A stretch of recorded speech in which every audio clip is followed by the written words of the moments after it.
You're listening to Dingin' Out, the podcast about wasting time in awesome ways. My name is David.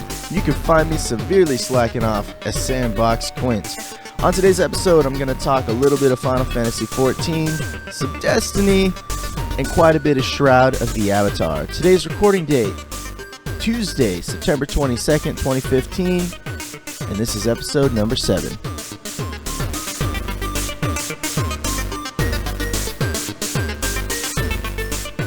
Alright guys, welcome back. Thanks for listening. If you're still here, thanks for sticking with me. I know it's been some time since my last episode, and I'll go into that right now. Right now it's summertime, and for me and the industry that I work in and the company that I run, summertime is crazy. I like to usually record these episodes when I'm alone in the house, and so that's usually sometime during the middle of the day if I get an early day off work or something like that. But the problem is I haven't been getting that chance lately. It's been 10-hour days, 6 days a week for the last couple months. So, it's busy, but hopefully it's going to start slowing down today. I end up having a little bit of time in my schedule in the morning. So here we are, back at it. So thanks again. Let's jump right into this. Final Fantasy XIV. Last we left off, I hadn't had a chance to get into the expansion due to some item level walls, I think it was. I know it's been a while. Anyways, got past all that and actually have gotten into the expansion. Just want to say that it's actually really good. I'm about halfway through. I think I'm up to level 56 out of 60. And I actually started rolling a Dark Knight, which is one of the new jobs or classes that's in Final Fantasy XIV. The Dark Knight is really cool. It's like a tank, but use two-handed sword. Really, really beastly, at least at low levels. The one thing that kind of bums me out is that you start at a really low level and you have to kind of level your way all the way back up. Whatever. It's all good. At least with a tank type class, the dungeon queues go really quick. I'm at a point right now on my Dragoon where I'm having a hard time progressing in the story because I've done like every side quest and I've done all the main quests, like everything up to a certain point, and it, the expansion flowed really well. Like the Dragoon is my main character and he's the one that's up to like level 56, I think. And the XP for the story flowed really well. Gear progression is great while you're leveling up. I mean, they're giving you new pieces of gear every couple quests, and it really keeps your item level synced up and ready to go.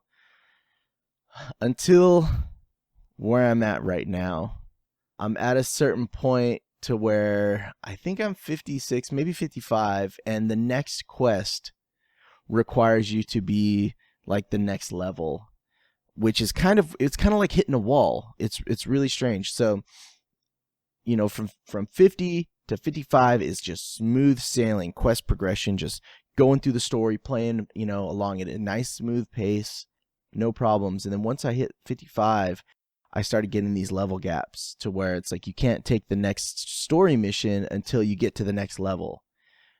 Well, as a tank, that's no problem. You just run a couple dungeons, you get there in like an hour, no big deal. As a DPS, when your dungeon queues are 45 minutes to an hour sometimes, that can take a lot of time. So it kind of killed the mood for me a little. I'm not going to whine about it. I'll get there eventually. It's just one of those things. It's like, well, I don't feel like sitting around waiting for a queue to pop on this guy right now. So maybe I'll go roll a Dark Knight and go play him for a while, which is what I did. That gave me an opportunity to kind of dive into the Dark Knight class and get a feel for that. It's a really cool style of tanking. A lot of AoE, a lot of resource management. You constantly have to monitor your health and your MP, your magic points or whatever. I don't know. Very cool. So I was really, really into that, and then all of a sudden my buddy calls me and I was like, dude, we've been playing some Destiny, man. You got to get back in on this before the expansion comes out and get caught up. So I go, it's been a while. Been a while since I've played me some Destiny. I'll hop in there and check it out. And holy crap, I got sucked down that rabbit hole deep.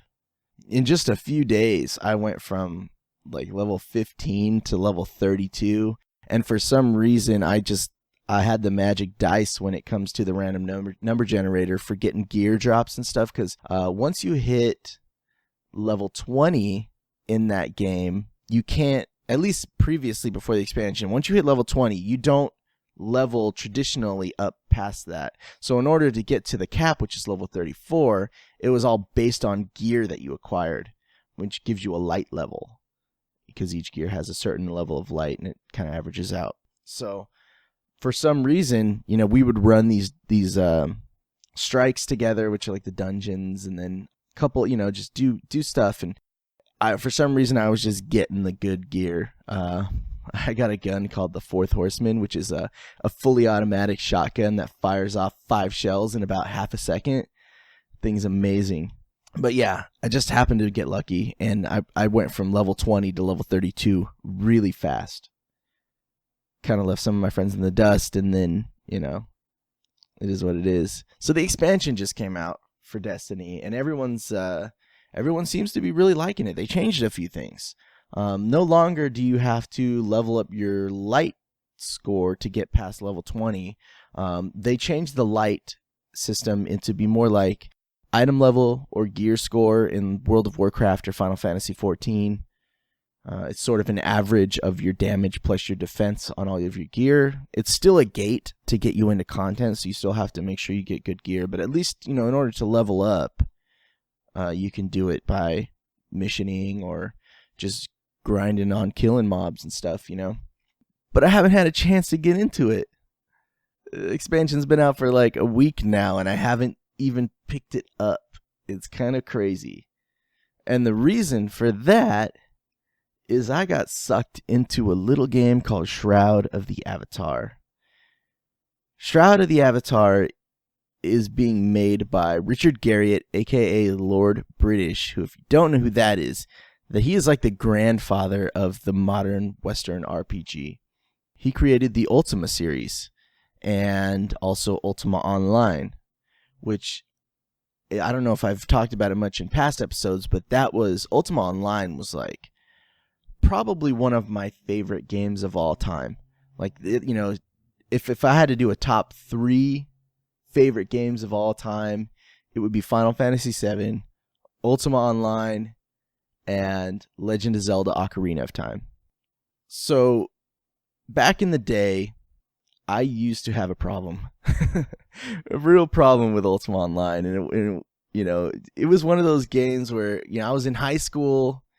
And I lived kind of far from all of my friends. Like, most of my friends lived about an hour away from me. So I didn't really, get to like hang out with people. Like, I had my friends at my school, but I was kind of new in school. I moved there from far away, and I just kind of started playing Ultima Online based on a recommendation of some kid I met while I was at school. And he was just like, "Hey, you should come play this game, dude. It's pretty awesome." I'm like, "Oh, I'll try it out. What is it about?" And he kind of explained it. That seems cool. And so I started playing Ultima Online with him, and not really, but he kind of like helped me out to get started. And so Ultima Online is this big sandbox MMORPG. It's sort of, cartoony, like old school graphics, top down view, like like Diablo 2 style. But it's a sandbox, so you can kind of just do whatever you want. Your character has a skill cap of 700 points that you can put into any different amount of skills, but each skill had a skill cap of 100 points. So really, you wanted to pick like 7 skills to put together to try and create your own character. And there was taming. I mean, you can go out and tame dragons and have the dragons fight for you, and be a mage, all that stuff. Really, really, really cool game. The other cool thing about Ultima Online was there was player housing, so you could actually have a house in the world. And it was meaningful housing. Like, a lot of modern MMOs just tack on housing for either aesthetics or just to say they have housing, really. But in Ultima Online, it was having a house meant something. You lived out of your house. In games like EverQuest 2, it's like, yeah, you got a house, but how often do I ever go there? The only time I go to my house is just rearrange it, just move stuff around. In Ultima Online, you had a bank, but your bank, in town was very small. You couldn't fit a lot of stuff in there. So in turn, you needed storage. Well, how do you get storage? You get a house, and certain houses have different levels of storage, all the way from a small house with a little bit of storage to a freaking castle with tons of storage. And, one of the things about Ultima was that, you go out and you would farm these monsters. You go down to the ogre, into, I think it was Shame where the ogre lords were. I can't remember. But you go down into, fight the ogre lords, and you'd be fighting them, for hours at a time. And over that time, you would be collecting like magic weapons and all that stuff, and gear, lots of gold, different things. There was also a lot of like rare drops, like rare spawns that you could take from the world that were, whether they were bugs or not, I don't know. Just stuff that probably shouldn't have been able to pick up, but people found ways to get them. That's the other cool thing about Ultima, is that it kind of embraced the bugginess of the game, and those became like rare items for your house. But you go out and collect all these magic weapons and stuff from killing these guys, or if you're fishing, you kill a sea monster and get a bunch of cool stuff, and then you gotta have a place to put all that, and it ain't all fitting in the bank. So you'd have your house, and you have chests in your house, and you kind of like sort through your chests. So this would be like the weapons chest, and this would be the armor chest, and this would be this and that, have it really organized. The other thing was why that was important, to keep a good stockpile of gear, was that you could lose your gear. You died, you could lose your gear. And lastly, the thing I want to talk about with Ultima was really comes down to like the crafting and the economy of that game. Because most people in modern games are used to, at least modern MMOs, it's like you get a piece of gear, you find this cool sword, right? Magic sword, whatever, it's got these properties on it, and you equip it, and then a thing pops up and says, are you sure you want to equip this item? If you equip it, it's going to be bound to you. You're like, what the crap? So there's no trading of gear. You can't use a sword and then, if your friend starts the game and says, hey, dude, I'm I need to play, do you have anything you can help me out? Here, take this sword. I used it for a while. It's good. This and that. There's none of that in modern MMOs. In Ultima, you could. There was no gear binding.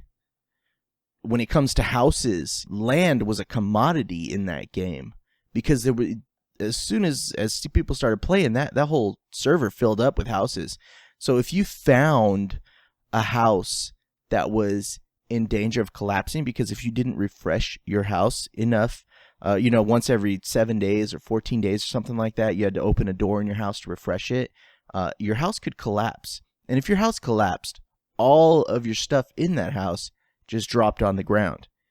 So that was another cool aspect of the game, was running around looking for these houses that were weathered or in danger of collapsing, and then sitting around waiting for them to fall. And the thrill and the rush of getting that, all the drops as much as you can, but more importantly, was placing a new house down on top of where that one used to be, because that's how you really made money. That's how I made money anyways. Was combat was fun in that game, but there was so much more that you could do than just be a combat guy. Towards the end of my Ultima days, I was a kind of exclusively real estate trader for a while. I would go find these houses that were going to collapse. I would place a house down on top of it when it collapsed, and then I would turn around and sell that house for a huge amount of money, like millions and millions of gold, because it was land in that game was so precious. So that leads me into Shroud of the Avatar. It's like my background for Ultima Online. It's kind of a long-winded introduction to Shroud, but let's go with it. So Shroud of the Avatar, again, created by the same guy, Richard Garriott, who made Ultima Online. And you can definitely tell. There's just something about this new game. I mean, it's being touted as the spiritual successor to Ultima. They can't come out and straight up use the Ultima name, because that is owned by EA when it was kind of passed along to Broadsword. So that that's all taken. The only thing that Richard Garriott was able to take from the Ultima franchise, I guess he had stipulations in his contract, was his character's name, which is Lord British, and I guess the term Avatar, the ability to use Avatar, because that's a big part of the Ultima franchise, and I guess things to do with virtues as well. I mean, when you get into the story of Shroud of the Avatar, you start like digging in. I mean, it's an Ultima game. So let's get right into it. So Shroud of the Avatar, how it's different from modern MMOs and why I think it'll be successful. Number one, skill-based system. Right now, there is a level-based system, like level and skill-based hybrid. From what I understand, this game is still pre-alpha. They're developing it alongside the community, and they're active in the community. The developers are in the game. Like Lord British will just come up to you and talk to you and say, "Hey, what do you think about this? What do you think about that?" So if you buy in, I mean, pledge to the game or whatever, you have that experience of helping make the game because they are very serious on taking player input. So, skill-based system. From what I understand right now, they're going to be probably getting rid of adventure levels and going straight skill-based like Ultima Online. I think if they do that, that's very good. No defined character classes. You can kind of build your own class out of whatever skills you want to take and level up. They have a story that's going to be the sort of the overarching story of the game that's going to be put on top of this sandbox world, because the game is going to be the huge sandbox. Alongside, like much like Ultima Online, there's housing, land as a commodity, space as a commodity. So if you get a good spot in town, you could turn around and sell that house for a lot of gold.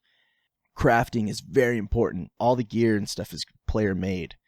Hugely, hugely important. As far as I've seen so far, nothing is binding. So you can use a sword, mess around with it for a while, and then say, you know what, I'm going to make myself a better sword, go craft yourself a better sword, and then give your hand-me-down to your friend who just started the game.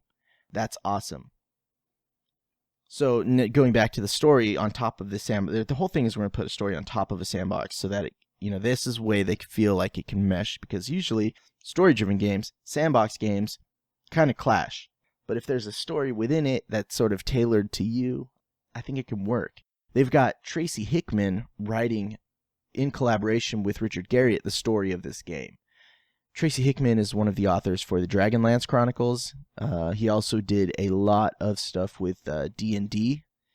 So definitely some pedigree there when it comes to the writing in this game. The other cool thing about the game is that there's no traditional quests. It's not like World of Warcraft or something when you walk into a town or a settlement and you see everyone standing around and they're just standing there and they all have exclamation points above their heads, and you think, okay, go collect all the quests, go do the quest, and that's it. This game, you can talk to people. Like if you went to the innkeeper and you started a dialogue with the innkeeper in the chat box, it's very old school. You can sit there and have a conversation with him, like using keywords. So you would say, type in the chat box, hello. You respond, hello, my name is this. I'm the innkeeper in this town. Say, type innkeeper, and it'll tell you what an innkeeper does. You could ask if there's any work. Say, oh, I heard that the blacksmith over so-and-so is looking to have some stuff gathered for him to do this or that. You should go talk to the blacksmith.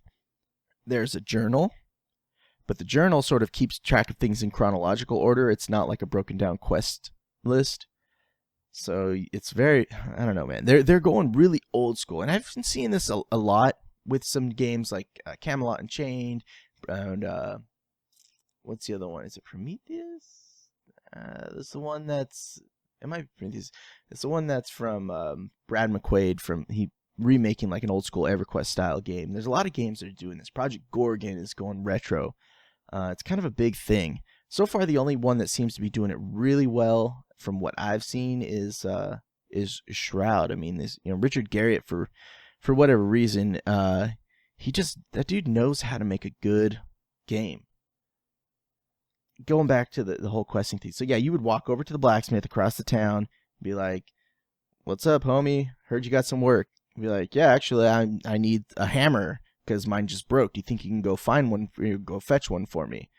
I heard they sell them at this person." So you go over and buy the hammer from the trading goods vendor, bring it back to him, you drag it onto him, and then the quest is done, and he'll either give you a reward, or sometimes they don't give you a reward, which is kind of weird. I did this quest that was like, took me like an hour. She's like, "I don't have anything to give you, but you have my eternal gratitude." I was like, oh man, I just ran everywhere looking for your husband who's lost in the woods. but they want the game to feel more like a world, like a virtual world, and that's a good way to put it. Modern MMOs feel like a game. World of Warcraft they do a lot of systems to gamify it. Final Fantasy XIV feels like you're playing along to a game. You don't ever feel like you're living in a world. At least I don't. The only times I've ever felt that were Ultima Online, EverQuest 1 before the Lucklin expansion, and in this game again, Shroud of the Avatar. And I would say even maybe Mortal Online. Mortal Online, you could feel that way because you really get involved. But yeah, you just feel like you're living in a virtual world. Like, even though you might not play for a couple days, things have gone on in this world. It's not all about just level up and do this and that and get to the end boss and raid it and raid it and raid it and raid it and gear grind and all that stuff. Shroud of the Avatar is much more about socializing, much more about crafting, much more about adventure. You just go out into the world and say, hey, why don't we go check out this shard fall and see if we can get some good crafting materials? Because one thing they're doing with the PvP in this game, which it hasn't been implemented yet, but it's coming. So they're going to have some form of player looting when you PvP. It's a very highly debated topic. I'm for it because what it does is when you have player looting, it keeps the crafting economy bustling because people have to constantly be making gear. And that's like the biggest shock to people when they come to a game that is like player looting. It's like, wow, I can lose my gear. I don't want to lose my gear.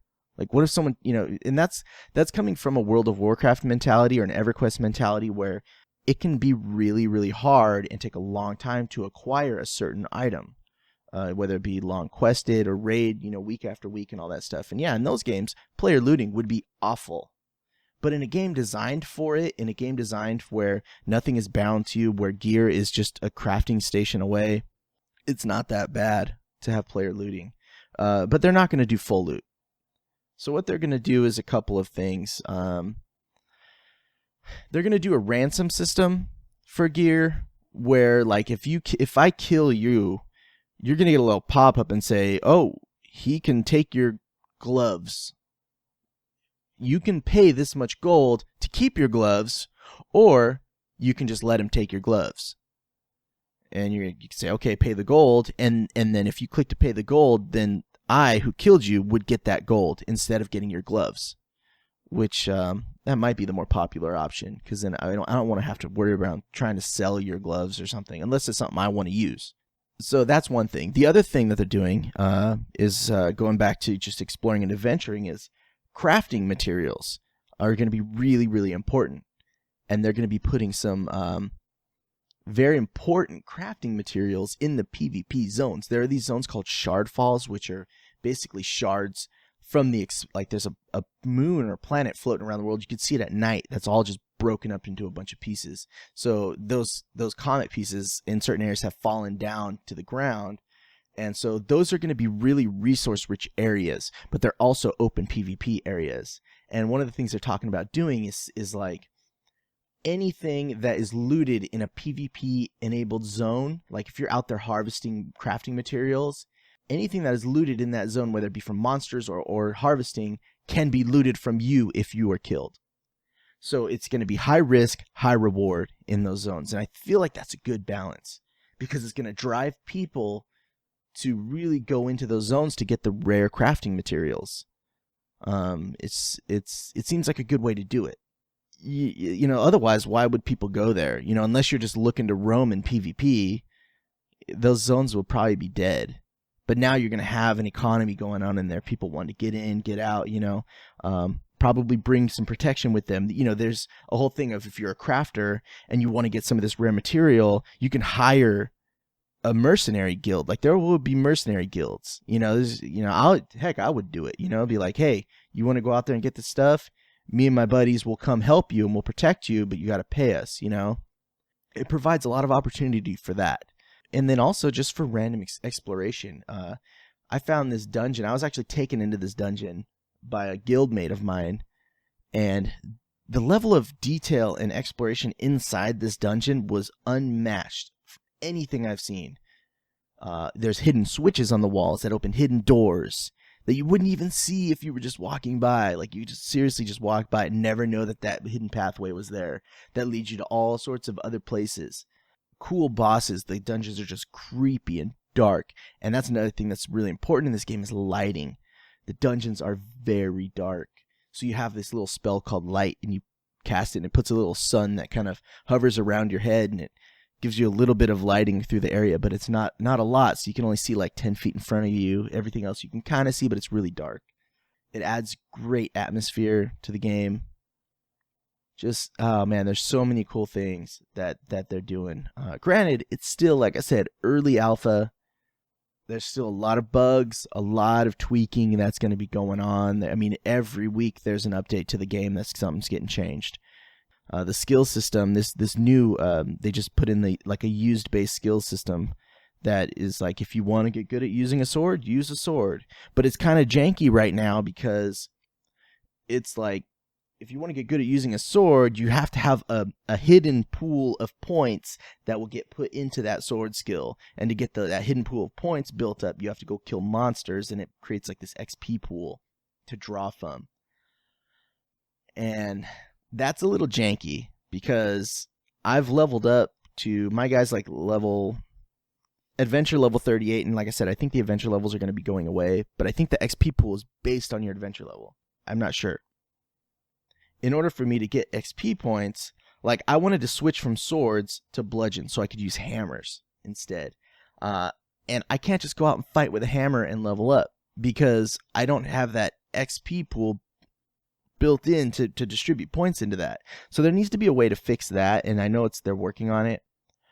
Because I would just like to go out and start swinging a hammer on some things and getting levels. But it's like you got to start killing mobs first, and as you're killing these monsters, you'll get XP built up in a pool, and then it'll start drawing into that. So it's really hard to switch weapons halfway through the game.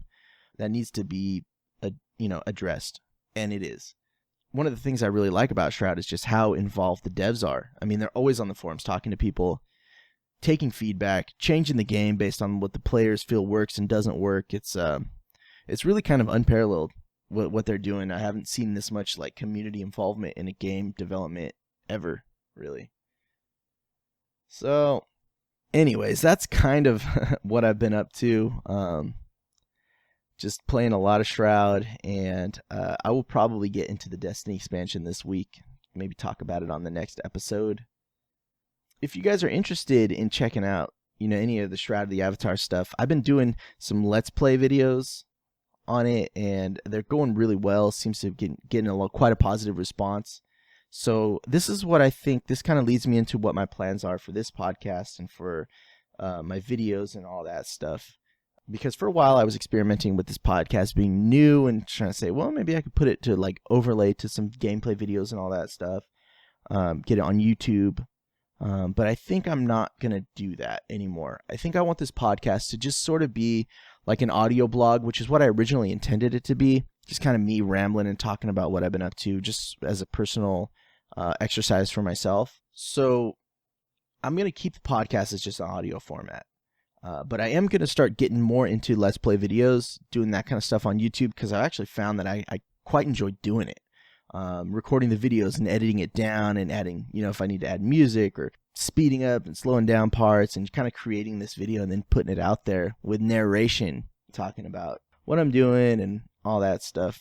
It's a lot of fun for me. I know I kind of thought that maybe just having a podcast laid over some gameplay footage kind of sounds janky, because sometimes I'll be doing other things than what I'm actually talking about, and it just kind of doesn't really seem to sync very well. So that's kind of the future of this thing. I don't know if I'm going to be able to keep an every other week schedule like I originally intended, just, at least until work slows down. Like today is kind of an anomaly that I actually have time to sit and record this thing. So anyways, that's that. I'm going to get them out as much as I can. A couple other notes as I'm wrapping this thing up. I removed the comments section from my podcast website.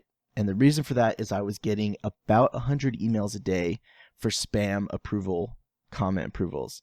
I have spam filters on my page, but for some reason, I don't know, they're just not working very well. Like they filter a lot.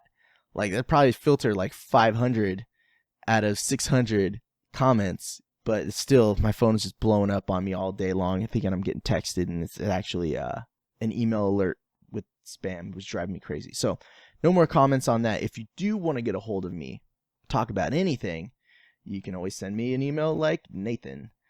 He emailed me and said, hey man, like you, my P99 Steam died off pretty quick, but I remember you talking about there needs to be a P99 setup for Star Wars Galaxies. He says, dude, I found one.